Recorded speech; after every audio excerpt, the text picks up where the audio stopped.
Today I'm joined by an absolutely fabulous woman from the other side of Australia. So thanks to the wonders of modern technology, we're meeting via Zoom. Today I'm joined by Josey. Josey described herself as the mum of a 12-year-old trans boy and a delivery manager, which I did tell her was very boring and didn't in any way cover who she was.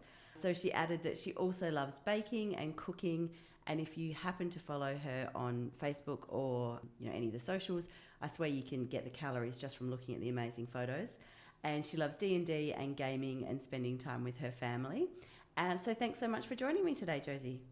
My pleasure. Thanks for having me. Fantastic. So we're talking today because, at the time of recording, and then this will go out hopefully tomorrow, but at the time of recording, International Transgender Day of Visibility was yesterday. So Yes.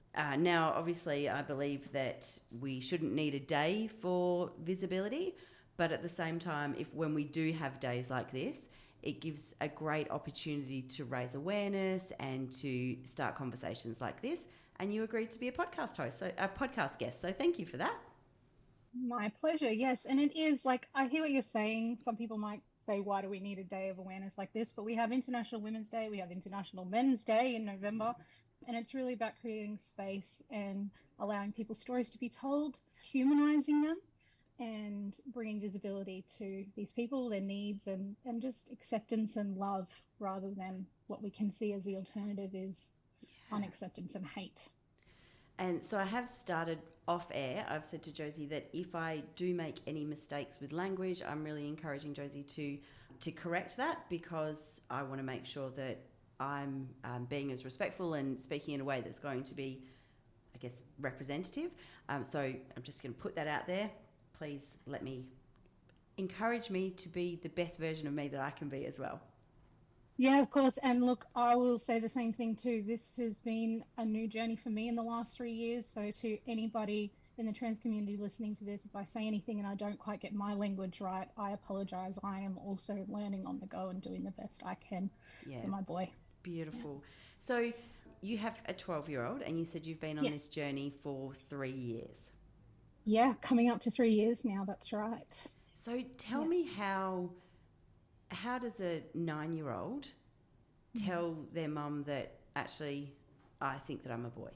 It's a great question. And to be honest, I say it's 3 years for me, but I now know that it's longer for Ray. But I think when they were able to start putting it into words and expressing it themselves in a independent way was at the age of 9. Before that, during the pandemic in 2020, I noticed a real drop in Ray's mood. And I was at the time putting it down to the world was so uncertain, school was at home, Yeah. but some behaviors were starting to present themselves. Very early signs of self-harm, which were things like banging their head against walls and stuff, scratching themselves until they bled, just losing interest in a lot of the things that they'd always loved, and just really detached in some way. And I did not know what was going on, and so we sought some psychological help. And then I think a lot of kids in this generation were going through a lot, and it took almost a year to get in with a psychologist. So that took us to 2021, and we did a lot of work. We went through an ASD assessment. Ray was diagnosed with OCD, ASD, and ADHD, and then A started whole working bag full of on. acronyms. Yes, I know. Yeah, sorry. So yeah, so that happened in 2021. And then we started some talk therapy to sort of help Ray with expressing their emotions and learning some like positive coping mechanisms and trying to get them into a good place. And then it was early in 2022 that the first conversation around I don't feel like a boy or a girl started. And so it was like, okay, tell me more about that. What does that mean for you? And so it was like, well, you know, I I don't feel like a boy or a girl. I don't really feel attached to these sorts of things. And they'd always had really varied interests. Like they've always loved. We never had just boy girls and like Yeah. boy and girl toys or clothes or anything. I've always sort of let them express themselves. But yeah, so it started out with a conversation between Ray and myself and their stepdad. And that was a family conversation to begin with. And then Ray asked, like, you know, I think I want my pronouns to be they, them. So we explored that. And then we started trying to use those ourselves at home and with friends and family. And then they wanted to be referred to that way as at school. So I contacted the teacher and I met with them, and Ray actually stood up in front of the class and told themselves their story and what it meant to them to be non-binary at that time. And so, yeah, I got cats in the way. We did that, and the teacher was quite supportive. It was obviously difficult coming out like that to their peers, but they handled it quite well. And then that was the case for almost a year, until then Ray sort of said, actually, you know, I feel more like a boy than not a girl or a boy. I'm feeling a bit closer to boy.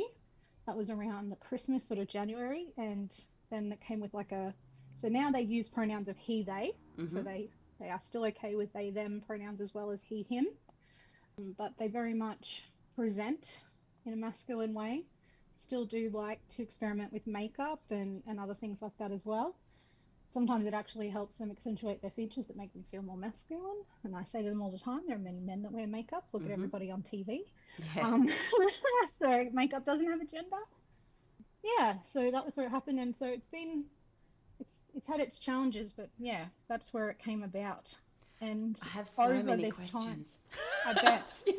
Yeah. Well, ask me one. I'll probably set it up for now.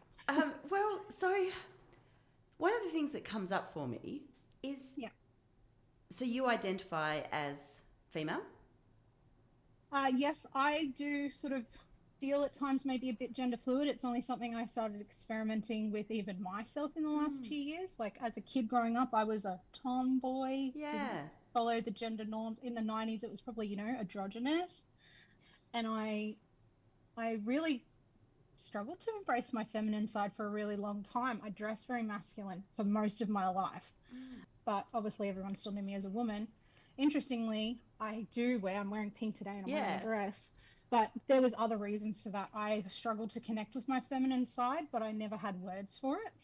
So, yeah. I'm just I guess one of the questions, look, there's so many questions that come up and there's no judgment with this. It's, what does it actually feel like to feel like a girl? Yeah. Because I don't know if I can, like, reflecting on it, I don't know if I can articulate what it feels like to be female. And so it's a struggle to kind of go, well, I don't think I feel a gender. So how does that feel to, I don't feel like I'm this, but what does it feel like if you are that? Does that make sense? Yeah, it's a good question, and I feel like I can only speak to a certain perspective, like with authenticity.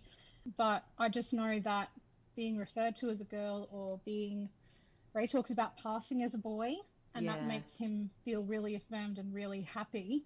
Whereas when he isn't recognized as a boy, it really kind of affects his mental health. And it's always and he has been diagnosed with gender dysphoria. Yeah, it's an interesting one. Like you say, I've struggled to connect with my femininity over the years, and it's something I had to heal. But there were things I experienced as a childhood that contributed to me not connecting with my femininity and having an armor that was to protect myself.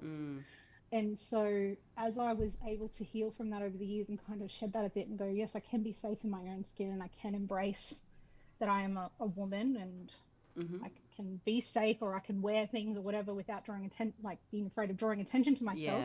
That's been a journey I've had to go, but it was very different to what I imagine a trans person's journey is. So I don't want to take credit for that. Does that make sense? Yeah, totally. So you just said Ray has been diagnosed with gender dysphoria. So ADHD, most people will know ADHD, ASD and OCD, which you mentioned earlier. But what is gender dysphoria? To my understanding, that is when Ray looks at himself in the mirror and he looks at the different parts of his body, he doesn't connect with what his chest appears like compared to how he sees himself in his mind. So how he's external to how he sees himself is different. Right. And, you know, he he has been born assigned female at birth, Mm-hmm. but he identifies as a male. Yeah. Oh, thank you for that. So similar to body dysmorphia, but around gender Yes. rather than Yes. weight and things like that. Yes, Thank that's you. right. So you said that Ray stood up in front of the class and then came out to his classmates. Yes. How scared were you? I was really scared about bullying and things like that, and absolutely that has been prolific in the last 3 years. I wanted to protect Ray, but I also had to give them that autonomy and that ability to express themselves. Yeah. And had to realize that being called a different name or being referred to as she was actually hurting them on a really deep level day to day. So standing up, being brave like they were, and telling their classmates, my pronouns are they, them, and I'd like you to call me Raven, because that's not what they were. Yeah. They were born with their that birth name. Yep. And then Raven became Ray as they became more masculine, but they still are okay, Ray or Raven. So yeah, there's still some kids that have known Ray from the beginning of primary school through to now Ray's in high school. Some still misname him and try to bring it up, but we've done a lot of work, or Ray has done a lot of work, to build self-confidence and be able to speak up for himself and say, my name is Ray and my pronouns are he, they. And he has done so well at that. Yeah. It wasn't just the psychological support. We also did martial arts together to build some strength and confidence in the mind as well as in the body, being able to defend themselves, being able to diffuse situations and stuff like that. And one of the biggest things, though, has been building open conversation, because for a long time things would happen and Ray would internalize them. Yeah.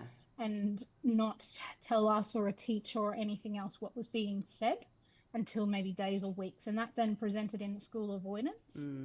So we had to break that down and find ways to make sure that Ray could be safe at school, so that they could learn, so that they could, you know, have a good social impact and whatnot, and then be able to, you know, have a good social life at home as well. And Ray put the work in, and they managed to bring their attendance up from, there was one semester where they literally missed like 60 days of school. Like it was a huge number of days, like equivalent to a term in just one semester. Yeah. And they now have like a 90% attendance rate. But we had to, things like access to a bathroom that was a safe place for Ray. Because for a while, boy bathroom, and even now still, boy bathroom doesn't always feel safe, even though Ray identifies as a boy, because there can be heckling. But then going into the girls' bathroom, because Ray now does appear quite masculine, sometimes that puts other girls off that don't recognize him or don't know. And or it causes confusion where other people are like, well, if you're a boy, why are you in the girls' bathroom? So, you know, and also Ray doesn't want to be using the girls' bathroom. No, but sometimes the boys' bathroom doesn't feel safe. No. Even as a year 7 student in a high school. Yeah. Let alone out in public. Yeah. So, but we've been able to organise that Ray has access to a genderless bathroom. We put plans in place for that. And, you know, we've got plans in place. So things like for Ray to participate in school camps, safety plans, rooming either by themselves or with people that are in their inner circle and safe, because getting changed, showering, all of that, Ray doesn't want anyone to see them, even us at home. Ray's bedroom and bathroom, I mean, they are 12, but, you know, even I can't see them unless they're dressed, you know.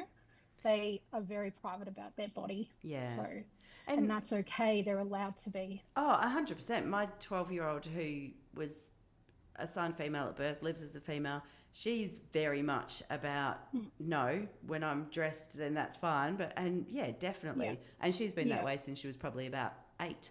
So, so it's not even just trans people. No, most definitely not. Lots of people feel that way. Yeah. And also, I'm 42. I don't want to shower in public either. And I feel very uncomfortable when I go into the change room at the gym and there's a whole heap of women walking around naked. So I'm totally with Ray. yeah, that's right. So how does it go?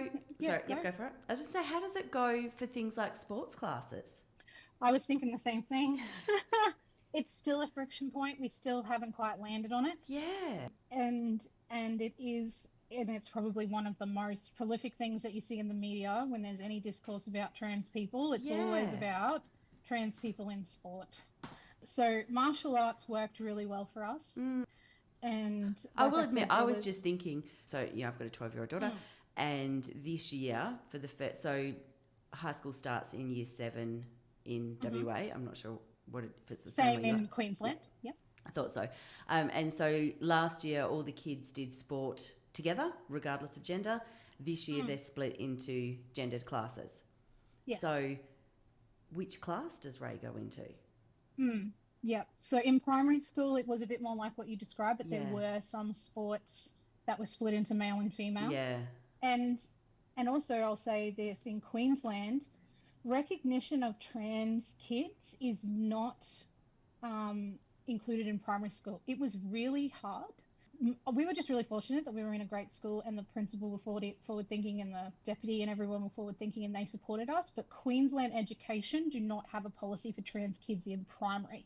They have a policy for trans kids in high school. And that's also been one of the hardest things we've had, where Ray's gender identity started at 9. A lot of services don't pick up trans youth until they're 12. So we were in the gap. We were in a huge gap for 3 years with very little support. So navigating things, back to your question, like sport, were really hard because resources and policies weren't on our side. Yeah. So we went with what was a gender-neutral sport, which was martial arts. And that gave Ray a chance to, build some fitness, also compete. Yeah. That does have sparring. Ray was really brave and did spar a couple of times, and they did spar in the female competition because it felt safer. Yeah, right. So even though they identified as a boy, if Ray had been competing against a boy of the same age category, they were way taller and bigger, and Ray didn't feel safe doing that. Even though they would practice sparring in classes, competition, it was the national comp. Yeah. He didn't feel comfortable, so he sparred in the females comp. And then other times it was just, how do you feel? And it was no obligation. So sometimes he just didn't spar, but he would do the individual competition stuff. So the hand drills, the kicks, he's a great martial arts kicker, and stuff like that he could do on his own. He has expressed an interest in wanting to play rugby, league, not union. I'm going to be honest, I don't know what the difference is. He's expressed an interest in that. We haven't quite landed on that yet. I've been doing some research and reached out to someone else I know in the LGBT community, someone that's an advocate within rugby league for gay men in sport, and so I asked for a bit of his advice, and he recommended a couple of clubs. So we're entering into that journey now, but it's a really tricky space, and there's so much stigma around it. And at the end of the day, the most important thing to me is that Ray can participate in a safe way, but also have fun. Yeah. It doesn't need to be all the other political stuff that people bring up with it. So with that, all the political stuff that people bring up with, and there's just so much, but Ray was 9 when he spoke to you about it, and potentially earlier before that. What would you say to people who say, well, that's too young to be making decisions like this?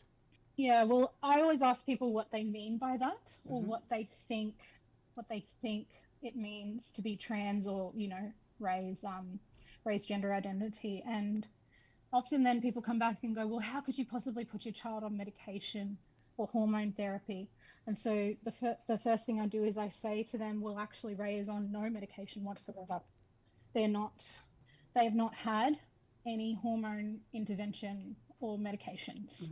They have socially transitioned. Yeah, right. So there are reasons for that. And we are in a situation where Ray's biological father is not on board with Ray's gender identity and continues to misgender and misname. In fact, we're at a point where he doesn't even use a username.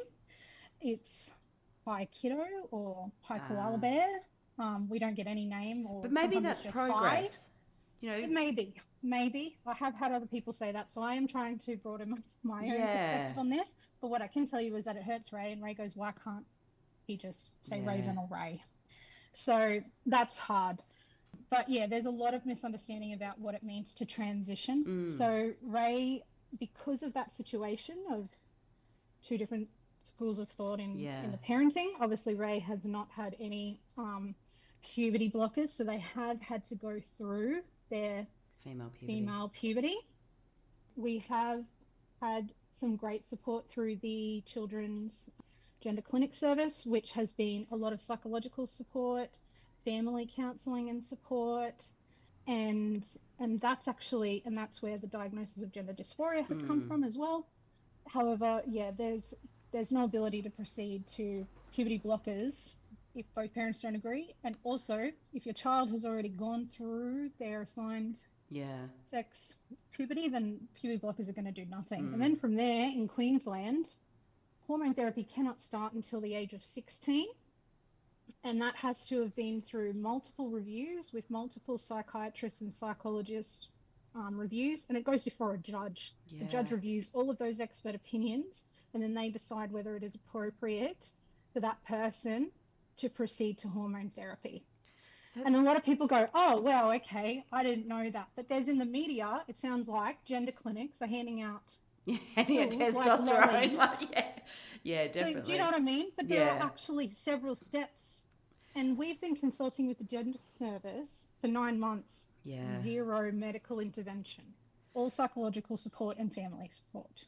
And again, so many different thought avenues from what you've just said. But how do you reconcile your ideas? How do you reconcile yourself with the idea that somebody else is going to get the ultimate decision as to whether or not Ray can access these hormone therapies? So on the one hand, you don't want people going, oh, I'm having and I don't actually think this, I'm just going to preface it. I don't think someone's going to go, oh, I've had a bad day, I've broken up with somebody, I don't think I'm a girl anymore, I want to be a boy and make a rash decision. I don't think anybody would actually do that. But, you don't want people being able to make a rash decision. Not that I think people do. At the same time, you don't want somebody coming along and ultimately going, no, actually, I've had to think about it and I don't think you are actually eligible. I don't think you actually get the right to transition in the way or live your life the way that you want to. Yeah, it's pretty rough, especially if that person's getting to live how they want. Yeah, exactly. Talk about poor privilege. It's really, really hard. And even just having to walk through with Ray the fact that, look, and the gender clinic reached out to Ray's father multiple times to talk with him. Not like when some people will say, oh, they were probably pressuring him. No, like to hear his side and to genuinely and to give him space. That's right. Give him space to be heard, to include that in the assessment in terms of what was the right thing for Ray going forward. So I don't want anyone to think that, they're trying to coerce another parent to agree, because that's not the case. They then respected that boundary and they said, okay, in this case, Ray's dad does not want to participate in the program. Yeah. Therefore, Ray, until you reach a later age, there is no medical intervention, but here's what we can support you with: mental health support, etc. So at 16, Ray will still need Dad's permission to be able to access hormone therapy? Yeah, I believe so, yes. There are some cases where you can, there are some cases where there is a legal avenue where, again, information can be put before a judge to make a decision on behalf of a child. Yeah. Whether that is what happens in Ray's case, I can't say. Ray is only 12. Yeah. There's several years between now and then. Yeah. But that is one avenue. But typically, yes, both parents need to agree and consent for that treatment, unless that's overruled by a judge. But I couldn't speak to the number of cases that are held. I'm sorry, I haven't done all my research. But even then, that's not a now problem. That's a problem for you in the future. Exactly. Like you've got 4 years, so exactly. Definitely. And so, but what we can do, and is support Ray, and with acceptance, kindness, love, all of those things in his gender identity and how he sees himself. Yeah. And affirm him with, positive words of love and acceptance. And then whatever happens in the future, whether any of that transpires, we'll cross that bridge when it comes. if those feelings ever changed, we would still support, love, and accept Ray. Yeah. You know, and I'm not saying that they will change, but if they do, it doesn't matter. Yeah. He will always be my child, and I love him no matter what. So I totally hear what you're saying. When that's where you are now, when Ray first told you that they don't feel like a girl, what was your initial reaction in that moment? Yeah, it was really hard. Like, I remember, you know, when you're like in a moment and you've said something, but it's like your higher self sees you and you're like, what did you just say or do or whatever? Like, you know, there's this like duality that happens. I was like, I was really surprised in a lot of ways. And I asked some questions, but there was a level of shock. And so I said to Ray, I was like, okay, I've heard you. I hear what you're saying. Can I just have a bit of time to process this for myself? And please, can you just be, you know, patient with me while I just work through this? And if I don't say the right thing, please let me know and know that it is not intentional. Yeah. And goodness me, it was so hard the number of times as I was trying to get it into my language to change what pronouns I was using. And in the beginning, it was really, you know, it was like icicle stabbings, I think, for Ray. Like, you would just see them, like, tense up. And I would feel so bad. And so it was just this, like, I hear you and I understand, but I'm processing it. And then there was, like, a period of time where Ray could not bear to see photos of themselves presenting female. Yeah. And so then there was, like, a period of grief, really, where I would quietly, you know, Facebook memories come up. Yeah. You know, I've posted on Facebook through Ray's life. And it'd be like, you know, here's this moment and something cute that they said or did.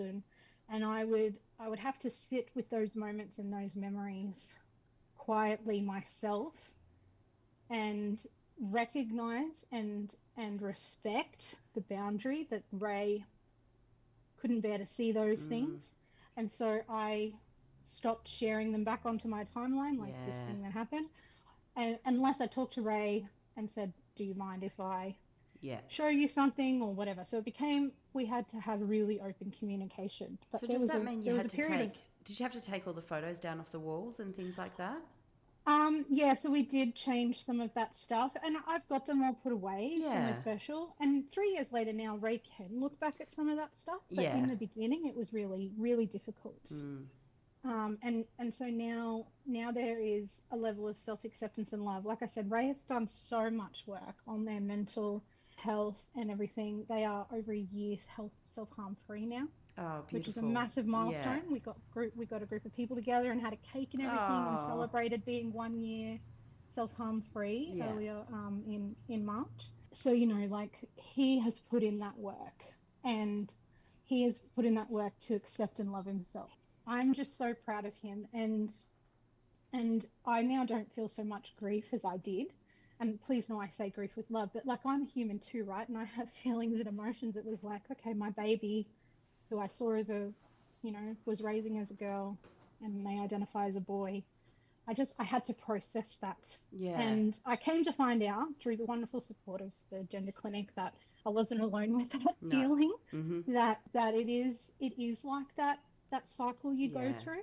I can't say at any time I necessarily felt anger or resentment, at least not to Ray. I will admit I probably have felt angry maybe with my father. But that's because, like, in my mind, I just am like, can you please just show love and acceptance? And I know, and he has said to me that he is loving Ray in his own way, and I am doing my best to respect that. But it is just, it's so hard. Yeah. And it is probably the hardest part still. No, I actually that level of acceptance. I eventually got to that acceptance, and then I'm very, very protective. I don't, you know, and I let Ray explore things, and I'm there, and the communication is the biggest part, is that open dialogue and really that listening.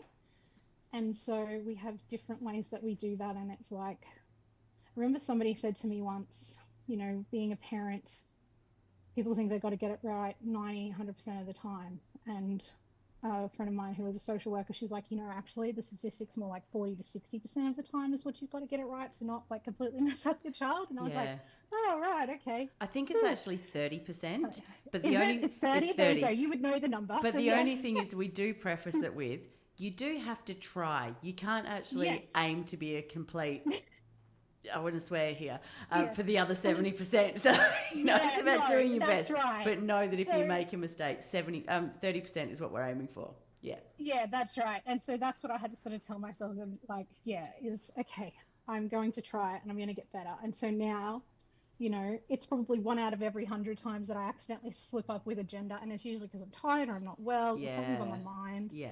But most of the time I get the pronouns and the names right. Yeah. And Ray also now is through their curve and is at acceptance, where they're a little bit less hurt. If someone they know loves and cares about them slips up, they're not as upset. They can tell the difference between an honest mistake and a malicious jab. Yeah. And so that's also I think that's a lot of growth as well for Ray. Rather than seeing everything, whether it was well-meaning or not, seeing everything as a hurting thing.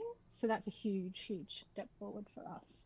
And with the, with the changes of pronouns, I will admit I still struggle with they, them, because it sounds grammatically incorrect. When you're talking about they, them, that's a multiple of people, not just one person. And so it's just, every time I go to say it, there's like a moment of hesitation, but it's just one person. And I need, like, that's on me. Like I'm just saying that you just got to say it anyway, if that's what somebody's pronouns are. But I know that there are people who are like, oh no, I just can't use they, them. Well, then that's a you problem, and you need to either learn how or not be part of that person's life. Yeah, and I also think it is probably Australian and English grammar that are much more held on to that. I was actually born in the States and my father is American. And I have to say, despite what the media might tend to believe, I've actually over time always used they, them if I wasn't sure about something or I didn't know what whether something belonged to someone. Yeah. So, and like being raised in a hybrid home of Australian and American, there are certain things in my language. And so I would often say they and them, but not meaning it as a group of people. Yeah, and right. That came from my American side somehow. At least that's my experience. I can't speak for every American, and I've lived in Australia since 1991. So, but I have noticed, as you say, a lot of people go grammatically, that is a group of people, not one person with a pronoun, but it actually can be. Well, that's it is. Now it is. So, theirs. Yeah. This is not yours. This is theirs. Yeah. This belongs to Frank. Yeah. Like, it can actually be used to describe a single person as well. Yeah. Yeah. So going back to, your response was kind of that initial shock and then having to ride the roller coaster. And it's funny you talk about grief. I recorded a podcast yesterday, which will actually go out 2 weeks after this one does, but about when children get a diagnosis with a disability and the grieving process, that the life that you thought they were going to have isn't the life that they're actually going to have. And it's that same kind of process, just for, it's that same kind of thing, that I had this mental picture of what life was going to be, and now it's not. So. Yes, and I definitely felt that. Like, I kept my wedding dress, even though I'm not with the father anymore, because I was like, maybe one day Ray will want that lace. Yeah. But what I had to do was detach myself from the idea that Ray using part of my wedding dress would have to mean that they were female. Yeah, that's exactly it. Maybe they don't need to be. Yeah. And maybe they go, you know what, Mum, thanks, but your style sucks, and I'm going to do this. Don't care what gender I am, I don't want the lace. But in my mind, it was so important to hold onto that dress for my child to have for their wedding one day. Yeah. That was just what I built up in my head, but that doesn't mean that's what they want. Yeah. So, but definitely things like that, people would always say, you and Ray look so much alike. But again, we can look similar, and it doesn't have to mean that they are female or male. Yeah. They can still have similar traits and stuff to me.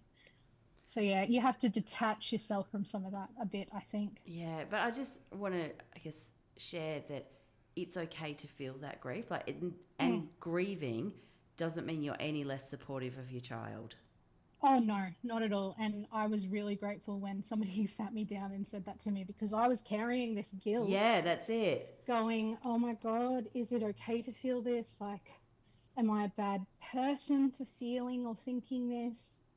And actually then taking a step back and having somebody say to me, it's a natural emotion to have, Mm, and give yourself space to feel that, was really healing. And then yeah, I was able to then work through that and get more and more towards acceptance. Even though outwardly I was accepting, I had to inwardly as well. that's it. I had to shed some of that stuff And also and let go of process some it. of the fear that's there, that Yeah. it's not that you want your child to not be on the GLBTQIA plus rainbow, Mm.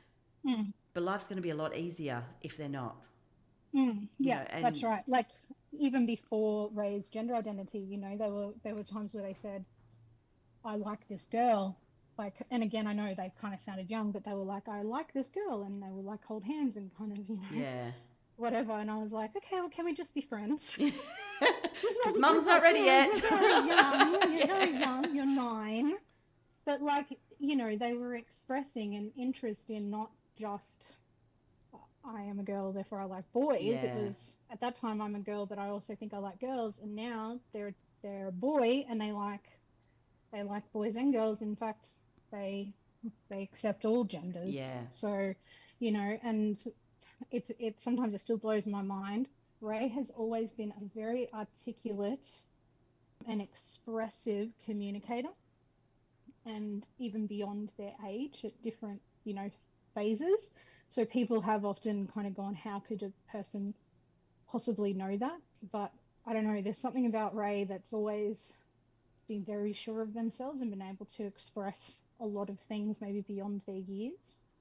But I guess I'm proud of them for that, but yeah, and I think it does throw some people. speaking to a lot of people who, speaking to people who sit on the, I'm going to call it a rainbow spectrum just for Mm, ease, but yeah. they will often say, oh, well, I came out when I was 23, but actually I knew Mm, from the age of 3. So, yeah. and Yeah. similarly, their parents might go, well, yeah, well, we knew from when he was 2 and spent his entire life in a tutu and lipstick type of thing. So Yeah. it's just having the ability to be able to articulate that from a young age is probably what throws people. Yeah. Like, Ray was obsessed with leggings from 2 onwards, and it would be leggings always, even under a skirt or whatever. And I remember somebody said to me, what is with Ray and leggings? And I was like, well, I don't know. They just really like them. But I Yeah. remember, like, Ray would say to me, I don't like it if people can see my underwear or Yeah. my skirt, or like, and they're like, I want to run around and play like the boys. Did they know then that they Mm. felt not like a girl? I don't know. Yeah. And I didn't think anything of it when they were 3 and insisting that every single day they must wear leggings. Yeah. Yeah. I just was like, okay, cool, that's fine. I understand. I wouldn't want anybody to see my undies either. Yeah. But, it's quite possible that they just didn't have words for their gender Yeah. at that time. I've also since, through some conversations, and I know that the literature on this is still emerging, but I have been told by a couple of different people that identifying as trans is more common in the ASD spectrum, Yeah, definitely. um, and that it particularly can present during puberty, Yeah. because puberty is the onset of the hormones that are with your assigned sex at birth. Mm. And so, for anyone who does, maybe, so it's possible that maybe Ray had seen themselves as genderless for a long time, Yeah. and then the beginning of, they actually did start their female puberty around 8 or 9, which a lot of people again find that surprising, but it was the same as me. I got my first period when I was 9. So the way it was explained to me is that it's quite possible that that physical change began, and it then caused a disconnect between how they saw themselves versus what their body was telling them, Yeah. and that therefore that started to bring up those feelings. So you seem to be familiar with that I concept? I've read a Yeah. couple of studies about it, and one of them that I read was, which I wasn't actually going to bring up, but one of them that I read sort of linked the ASD with trans, because Mm. a lot of people with ASD have sensory issues, And Yes. so they're a lot more sensitive to the way that things kind of feel in and on their body.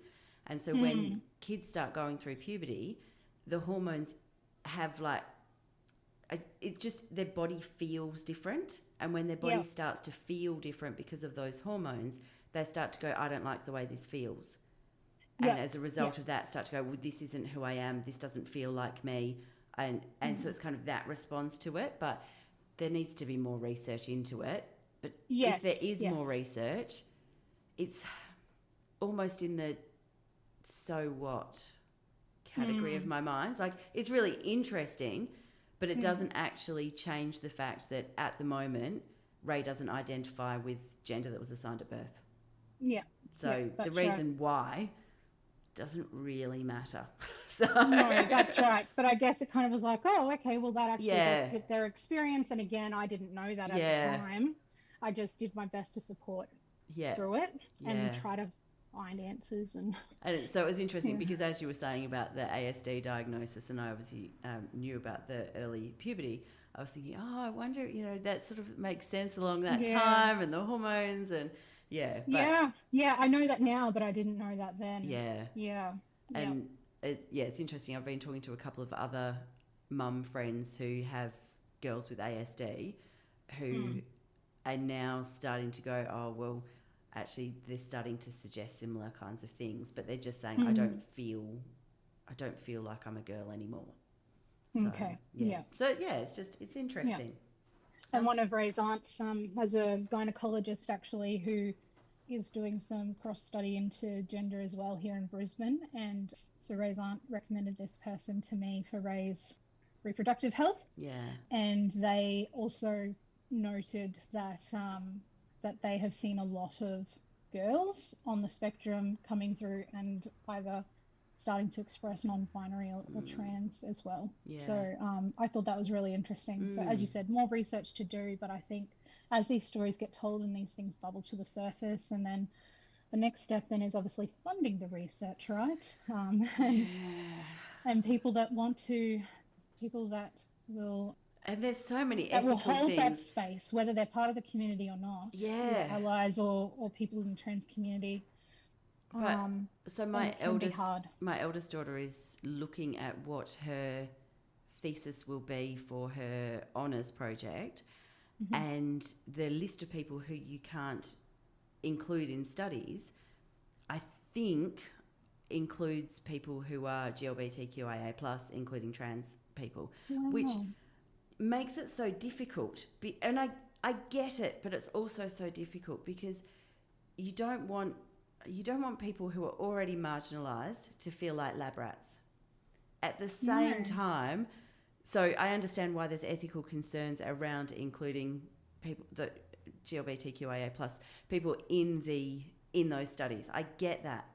But if we don't do the studies, how do we actually learn more to help support LGBTQIA+ people in the community and to raise awareness and all of those things? And it's just, there's so many catch-22s. And it's making them invisible then. Exactly. And it's sticking with a gender norm and with a, sexual orientation norm, and it is not creating space or allowing those people to possibly access healthcare that they need, or to be understood. And I hear what you're saying, like, you don't want to be a lab rat, but should also, but also you don't want to be invisible. Part of the you don't want to be invisible. And there's enough people out there that want to erase trans people at the moment, let alone the broader LGBTQIA community, which is scary enough in my mind. So that's why when you mentioned this, I was happy to be a voice as an ally to my boy and to others in the community, so that they are not invisible and so that we do bring awareness. We've gone all sorts of places, and I swear I could talk to you for absolutely hours, but you've got places to be. But again, I'm going right back to the beginning. What was it like for you and the reason I'm asking this is because there are potentially people who are listening who might be walking this journey at the beginning of their journey, or people who are just wanting to expand their knowledge. What was it like for you to actually have to essentially come out on Ray's behalf and tell people? It was difficult at times. Like, I I started with the inner circle of people that I knew I could trust and that loved me and loved Ray. And it's interesting because some people were like, yep, okay, if that's how they feel, like, we'll do our best. Others were like, you've lost me, don't know what to do. Some were in the middle and they were like, don't understand it, but care about Ray and I'm going to do my best. Please be patient with us. And so, and I'm grateful to all those who did stick with it, especially extended family and friends. But some people were really aggressive, and I know distance themselves, you know, the good old unfriend on Facebook, unfollow, all of that. In some cases, I opted out myself if I saw anything negative. You know, it was obviously, I knew it was going to be a difficult conversation with the paternal family because there are really strong religious beliefs. The uncles and aunts actually have all been really good and really accepting, and grandma has as well. Granddad tries, but it's hard. And they're older as well, not making excuses, but like it's the reality, is older. And I can see tries and sometimes slips up. And that's where it's seeing that difference between where it's trying for the best, making innocent mistakes versus malicious. Where we kind of encountered a space where it didn't feel safe or that person was unaccepting, then we distanced ourselves because we didn't want to put Ray in a difficult or an unsafe environment. So we did that. And yeah, it, you know, like we talked about earlier, there's how you sort of think life will pan out, but we can have a great plan and it doesn't always go to our plan. Oh, nothing ever goes to the romantic vision that I have in my head. Yeah, exactly. But it was like, okay, that path's not going to work. We'll try a different path. And like I said as well, there were times in the beginning, especially, it felt really lonely. And because of Ray's age, there weren't always services to rely on. So I had to really dig deep and try to find others, and have a really good friend who is LGBTQ herself. And so she's a huge advocate for Ray. And so she then lent on her network and had some other friends that were like adults, either non-binary or trans. And so we were able to, you know, have some picnics together so that Ray could meet some other trans people that were older and on their journey and that understood what they'd been through and felt, and to kind of be almost like a big brother or a big sister in a way, like so that helped at the right time, obviously, like a few months down the track. And I actually ended up going and getting myself some parenting counselling, and I did that through Relationships Australia, and they had some specialised rainbow counselling.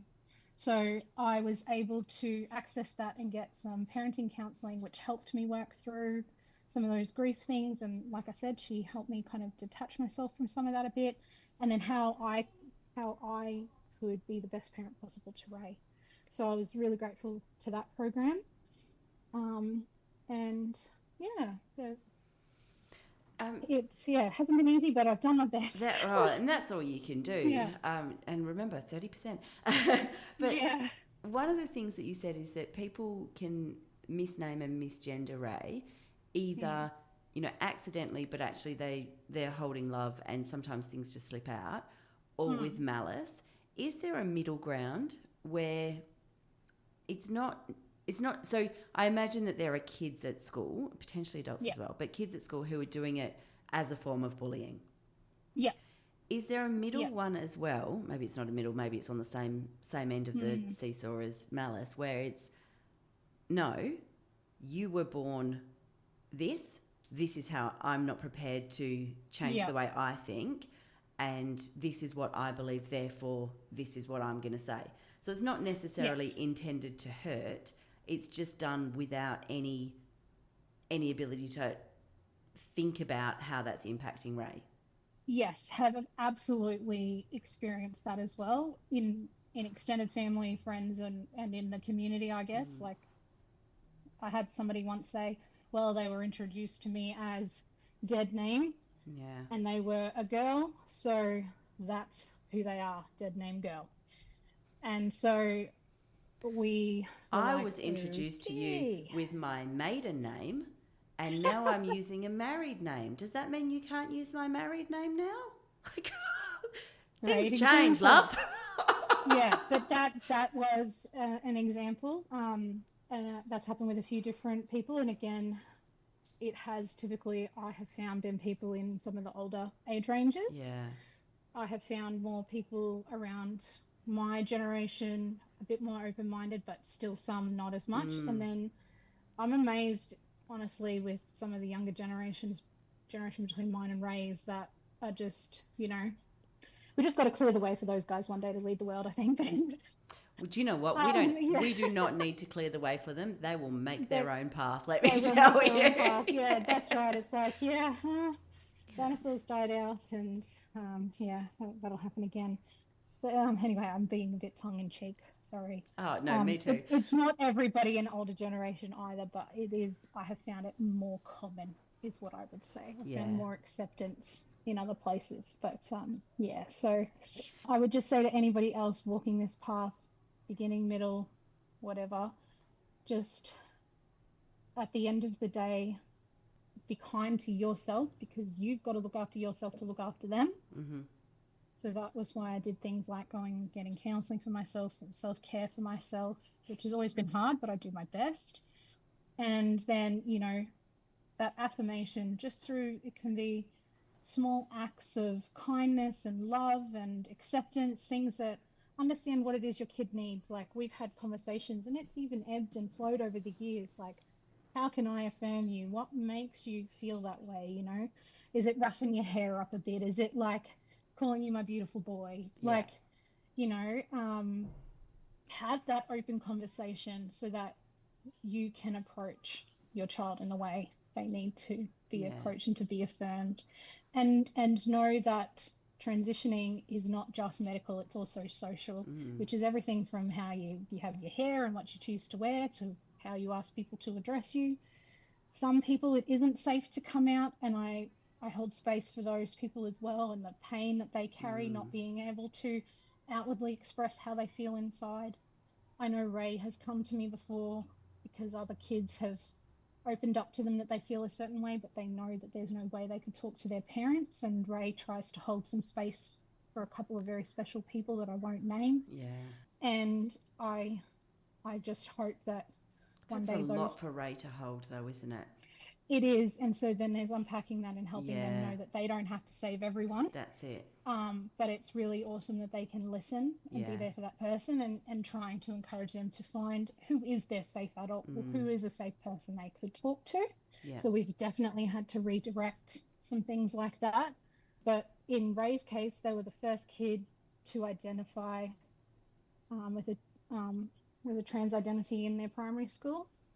And since then, there had, and obviously, yeah, that was 3 years ago, but I knew of two other kids that had publicly come out since. And the guidance counselor at that primary school engaged with us as well, and a couple of the parents to try. And she said, primary school has no policies on these things in Yeah. Education Queensland. It's a big gap, but we're going to propose something, and I'm going to push it up and so she was a really big advocate, and, taking space. And so she was like, we're going to put something down, we're going to put it in a policy for our school, and then we're going to recommend it through to see whether something can be done, because she was like, clearly there will be more Yeah. in the future.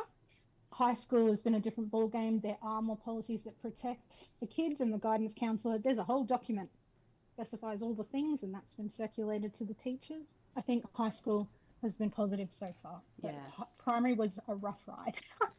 Oh, I bet. Yeah. Yes.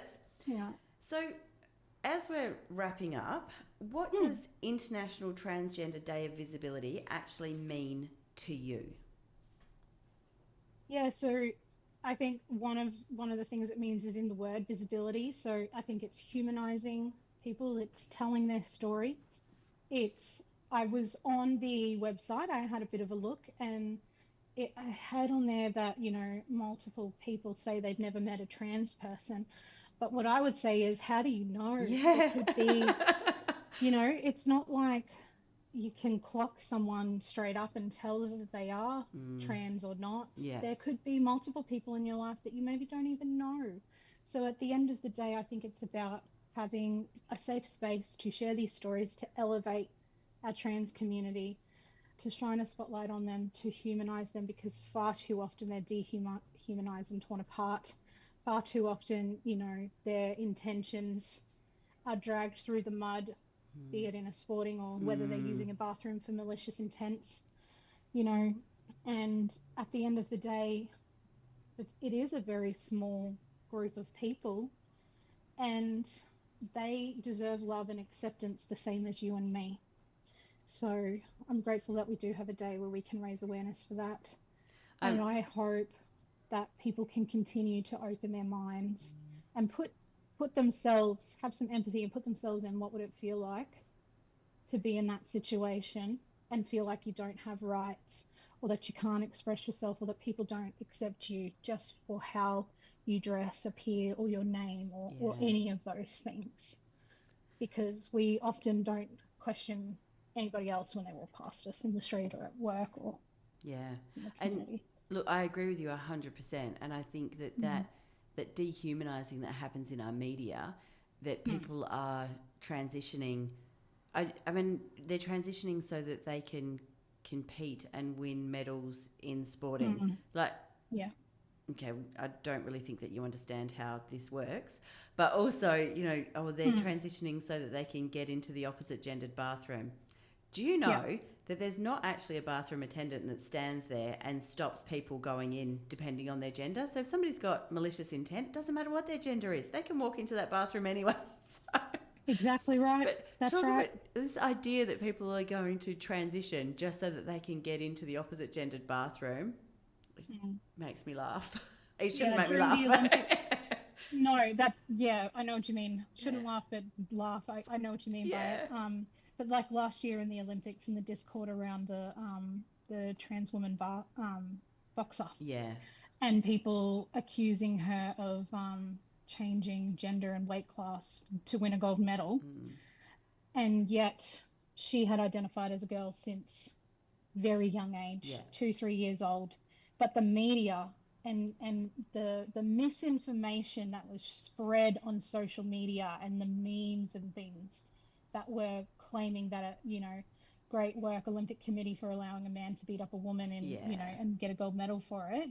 That kind of crap that was circulated, it was harmful and it was completely wrong because that woman has been a woman since she was 2 or 3 years old, has identified as female.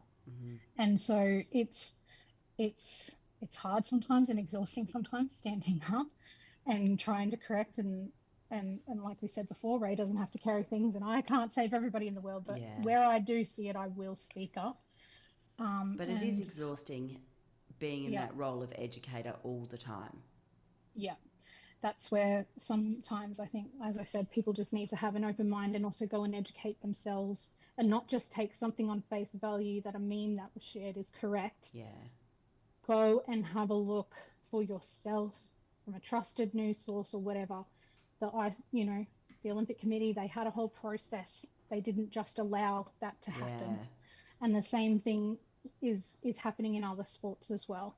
And again, let's hold space for the people who are assigned a sex at birth, but it has not been safe for them to live in their body as their preferred gender. That's not the right word. As their gender identity. Let's hold space for those people too. The swimmer who was a male swimmer became a female swimmer. We don't know their story. Quite frankly, it's none of our business. Yeah, that's exactly it. How is this impacting you? It's not right. Maybe butt out then. Move on. And I'm also aware that I'm saying that it's exhausting having to educate people, and yet I've invited you to come on here to talk with me to help educate me. So it's okay. I'm aware of the irony. No, it's okay. It's fine. And like, I was more than happy to do this. So thank you as well for taking this chance and for making this day be heard on your podcast. And if anybody has any feedback or anything, I'm happy to have a chat. Fantastic. And if people do have questions or anything, they can always post them in the comment section on the podcast, and then I can always reach out and see whether or not you're happy to answer those. I'll do my best. So thank you. Thanks so much, Emma. Thank you so much for today. I really appreciate all your time and thoughts and you sharing so openly. My pleasure. Thank you so much. And a huge shout out to everybody in the trans community. You are seen, you are loved, and I accept you. Thank you. Thank you.